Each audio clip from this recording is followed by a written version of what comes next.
আজকে দুটো বিষয় নিয়ে একটু আলোচনা করব। তো আমাকে একজন কমেন্ট করেছিল যে খরগোশ কতদিন বাদে বা কত মাস বাদে বাচ্চা দেয়। আর আরেকজন কমেন্ট করেছিল যে বাচ্চা দেওয়ার কতদিন পরে আবার বাচ্চা দেয়। তো আজকে আমি ঠিক এই দুটো বিষয় নিয়েই একটু আলোচনা করব। তো তোমাদের আগেই বলে রাখি, এই আজকের ভিডিওটাতে কিছু কিছু ইম্পর্টেন্ট কথা আছে যেগুলো আমি আজকে বলবো। সেই জন্য বলছি যে ভিডিওটা একটু স্কিপ না করে পুরো ভিডিওটা দেখুন, তাহলে অনেক কিছু প্রবলেম আপনাদের হয়তো সলভ হয়ে যেতে পারে। তো চলুন কথা না বাড়িয়ে আমি ভিডিওটা স্টার্ট করে দিই। প্রথম প্রশ্নে আসি যে কতদিন বাদে বা কত মাস বাদে এরা খরগোশরা বাচ্চা দেয়। খরগোশরা সচরাচর 4 থেকে 4.5 মাসের মধ্যেই বাচ্চা দিতে পারে। কিন্তু এখানে ইম্পর্টেন্ট কথাটা হচ্ছে 4 মাস 4.5 মাস বা 5 মাসের মধ্যে যদি বাচ্চা দিয়ে দেয় কোনো খরগোশ, তাহলে কিন্তু খরগোশটি অনেক কমজোরি হয়ে যায়, কারণ অনেক অল্প বয়স থাকে আর ওদের খুব তাড়াতাড়ি ওরা অসুস্থ হয়ে পড়ে বা খুব তাড়াতাড়ি মারাও যেতে পারে। সেই কারণেই বলবো আমি যে 4 4.5 বা 5 মাসের মধ্যে খরগোশকে বাচ্চাতে না দেয় সেই বিষয়ে একটু খেয়াল রাখতে হবে। মানে আপনি ফিমেল আর মেল খরগোশদের আলাদা রাখবেন। ওরা যেন কোনো মতেই মেটিংটা না করতে পারে 4-5 মাসের মধ্যে। মানে 4 4.5 মাসগুলো, এই মাসগুলো খুবই একদমই উচিত নয় এই মাসের মধ্যে যদি ওদের বাচ্চা হয়ে যায়, কারণ এরা কিন্তু বাচ্চা দিতে সক্ষম হয়ে যায় 4 4.5 মাসের মধ্যেই।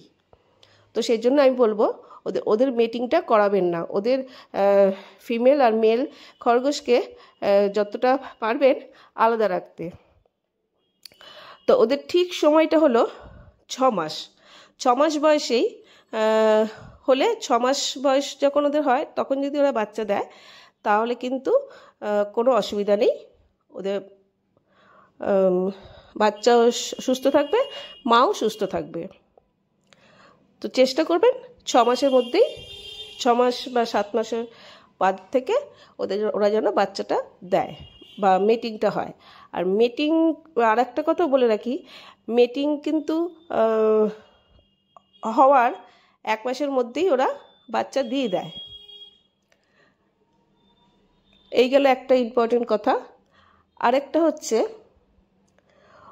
বাচ্চা দেওয়ার ওরা কতদিন বা কত মাস বাদে আবার বাচ্চা দেয়। ওরা কিন্তু আবার 1 মাস বাদেই ওরা বাচ্চা দিতে পারে। যদি ওরা বাচ্চা দেওয়ার পরেই যদি ওরা মেটিংটা হয়ে যায়, ওদের ফিমেল মেল খরগোশের যদি মেটিং হয়ে যায় তাহলে কিন্তু ওরা আবার 1 মাস বাদে আবার বাচ্চা দিয়ে দিতে পারে। কিন্তু এটা ঠিক নয়।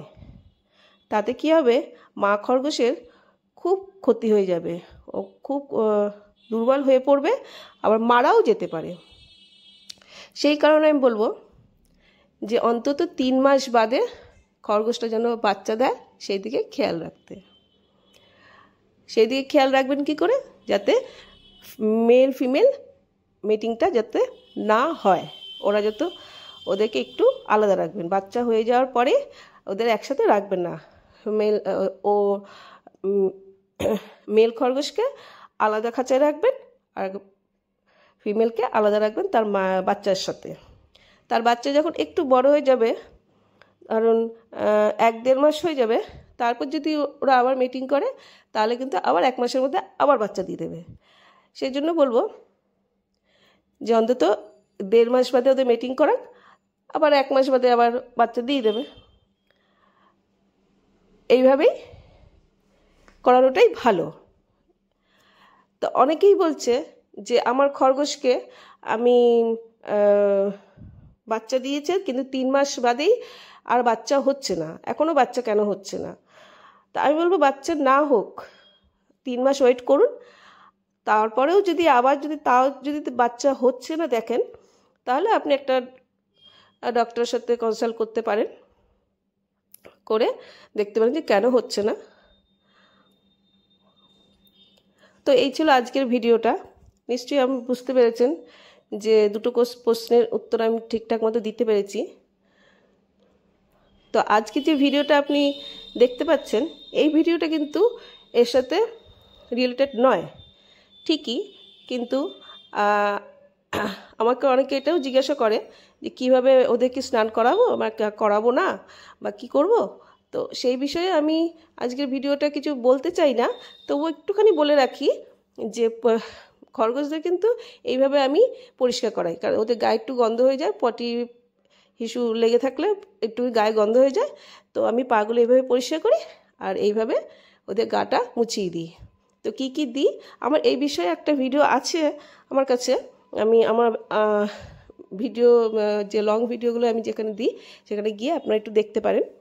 তো সেখানে আপনি দেখতে পারবেন যে আমি কিভাবে ওদের পরিষ্কার করাই, জলে কি মেশাই, কী দিয়ে কী দিয়ে কীভাবে কী করি, সেই বিষয় সংক্রান্ত সমস্ত ভিডিও আমার লং ভিডিওতে দেওয়া আছে, চাইলে আপনি ওখানে গিয়ে দেখতে পারেন।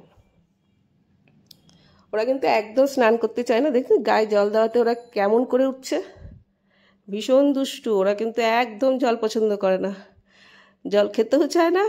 আবার সব খরগোশ নয়, কিছু কিছু খরগোশ আছে।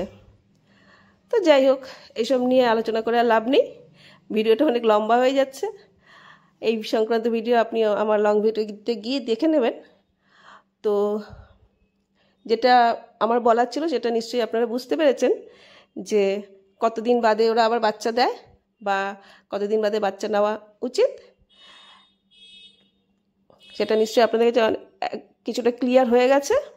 তো চলুন ভিডিওটা এখানেই শেষ করি। টাটা।